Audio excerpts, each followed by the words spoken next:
Alright, let's talk about the single most iconic image in all of comic book history. Seriously, close your eyes for a second. What do you see? I bet it's a bright, golden cornfield in Kansas. The sun is warm and yellow. And right there in the middle are Ma and Pa Kent, this kindly older couple, holding a baby wrapped in a little red blanket. It's an image of warmth, of safety, of pure love. Now, take that image and burn it to the ground. Picture a split screen. On the left, the golden memory, that perfect childhood, just fades to black.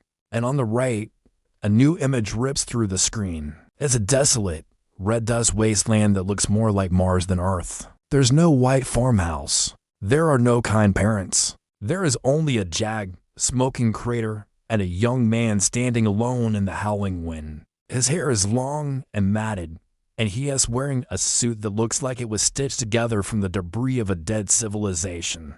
This is the absolute universe. And the very first thing you need to understand about absolute Superman is that he is defined, not by what he has, but by everything that was stolen from him. To really get why this version of Kal-El is so broken, so fundamentally different, you have to look at the visual language of his design. Let's zoom in on his face. His eyes aren't the hopeful blue we know. They're glowing with this terrifying, unstable red energy, set against a backdrop of deep cosmic purples and void blacks. And that glow, that isn't just heat vision. It's pure, unfiltered rage. In the main continuity, Superman is basically a living solar battery. He soaks up our yellow sun and becomes a god. But here, the atmosphere is different. It's thick, choked with pollution and smog that block out the sun.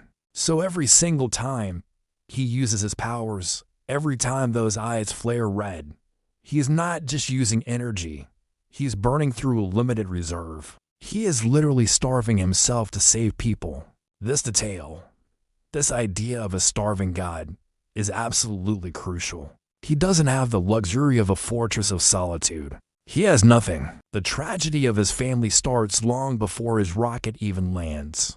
In most versions, Krypton is destroyed by a natural disaster, a planet just dying of old age. But in the absolute universe, Krypton wasn't destroyed. It was assassinated. Picture a massive, mechanical, cosmic clock crushing a beautiful crystalline city. This is the work of the system, a cosmic force fueled by Darkseid's energy. It saw the incredible potential of the Kryptonians, the power they were about to unlock, and it wiped them out before they could ascend. This changes everything. Kal-El's parents weren't just scientists. They were the last resistance fighters in a war they had already lost. They didn't send their son to Earth to be a god among men. They sent him here just to survive. So Superman's mission is no longer truth, justice, and the American way. It's survival and revenge. But the real heartbreak, the moment that truly shatters this Superman's life, is when the rocket lands. In this timeline, the influence of Darkseid's energy means that luck does not exist. So, the Kents aren't there to find him. Imagine a young Clark Kent, all alone, walking through industrial ruins, scavenging for scrap metal in these stark, black and white flashbacks. We see him lifting massive steel girders, not to save anyone, but just to find some shelter for the night. The absence of Jonathan and Martha Kent leaves this massive, gaping void in his soul. He has no moral anchor, no one to teach him right from wrong. He has to figure out what heroism even means by himself, in a world that fears and hates him from the moment he arrived. This profound isolation is physically represented in his suit. Let's do a macro zoom on the fabric. It isn't sleek Kryptonian bioarmor. It looks like it was made in a garage. You can see the rough, visible stitching. The fabric is ingrained with dust and grime. His cape isn't a symbol of hope. It's a heavy, tattered blanket weighed down by ash. This isn't the man of tomorrow. This is the hobo Superman. This design tells you he isn't a gift from the heavens. He's a product of the dirt. He had to build himself from nothing. So he's harder, he's sharper. He doesn't float above us like a god. He stands in the mud with us.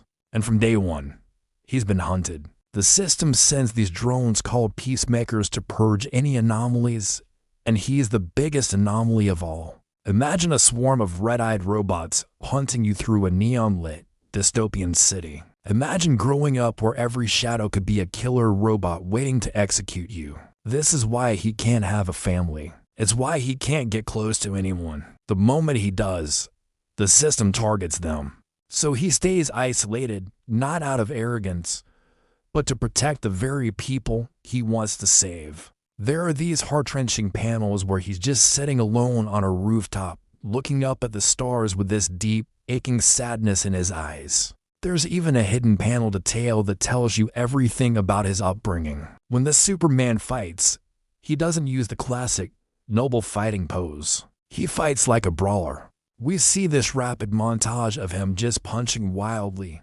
keeping his head down, protecting his vitals. This is the body language of someone who has been beaten up his entire life. It shows that without the chance to teach him restraint, he learned the hard way that even with all his powers, he wasn't invincible. Absolute Superman fights dirty because he lives in a universe that fights dirty. Comparison is key here. Think about it. The new 50 to Superman was edgy, but he still had the memory of the Kents in his past. Kingdom Come Superman was sad and disillusioned, but he had memories of a good life he had lost. Absolute Superman has neither. He has never known a good life. He has only known struggle, and that's what makes his heroism so unbelievably impressive. It's easy to be a hero when you're raised with unconditional love and support. It is profoundly difficult to choose goodness when you are raised in the dirt, hated and hunted. The fact that he still saves people, that he still tries to do the right thing, proves that the hero is something deep inside him, something that nurture couldn't give him and nature couldn't take away. Goodness is in his DNA, a single spark that the entire absolute universe couldn't manage to snuff out. Finally, there's this Lazarus element. The villains refer to Krypton as a Lazarus planet. We see this glowing green holographic map of Krypton just before it explodes. This implies that his people were on the verge of a cosmic ascension, of becoming something more. That makes him a glitch, a loose end that the system failed to delete. But then you look closer at his eyes. When they flare up with that red rage, you can see faint hints of Omega's symbols, Darkseid's symbol, within the red. If he's tapping into the same dark energy that destroyed his world just to survive, can he truly remain a symbol of hope? So, the next time you see that split screen, that comparison between the bright, hopeful farm boy and the dusty, angry scavenger, remember the real tragedy. It isn't just that he lost his parents, it's that he never, ever had the chance to be a child. The absolute universe stole his innocence so he could become the brutal weapon the world needed to survive. So what do you guys think? Is he still Superman without the Kents? Is that core of goodness enough? Let me know down in the comments. And if you want to know the horrifying truth behind absolute Wonder Woman, click the video on your screen right now. I'm Alex.